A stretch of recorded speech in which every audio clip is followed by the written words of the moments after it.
সরকার এমন ভূমি সেবা ব্যবস্থা করতে চায় যেখানে নাগরিকরা ভূমি সেবা পেতে হয়রানির শিকার হবে না এবং দুর্নীতি হবে না বলে জানিয়েছেন প্রধানমন্ত্রী তারেক রহমান। তিনি বলেন, আধুনিক ও আরও সহজ করে ভূমি সেবা দিতে কার্যকর ব্যবস্থা নিয়েছে সরকার।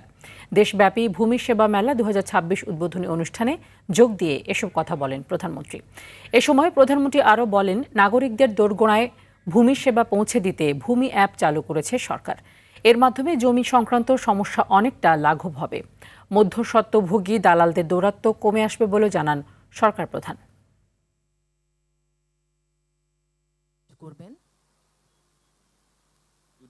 ভূপ্রাকৃতিক পরিবেশ বাস্তুভিত্তিক সেবা মেলার উদ্বোধন হতে যাচ্ছে।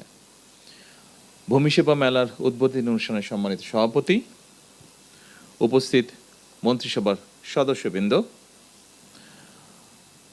বিভিন্ন মন্ত্রণালয়ের সিনিয়র সচিববৃন্দ, ডেভেলপমেন্ট পার্টনার্স, সারা দেশে ভূমি মন্ত্রণালয়ের কর্মকর্তা ও সদস্যবৃন্দ, সম্মানিত সুধীবৃন্দ এবং সারা দেশ থেকে ভূমি মেলায় যারা অনলাইনে সংযুক্ত হয়েছেন সকল উপস্থিতিবৃন্দ, আসসালামু আলাইকুম।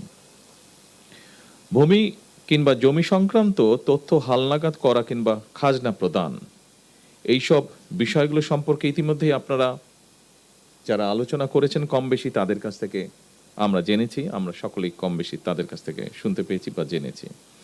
আমি আর সেগুলো আবার নতুন করে বলতে চাই না।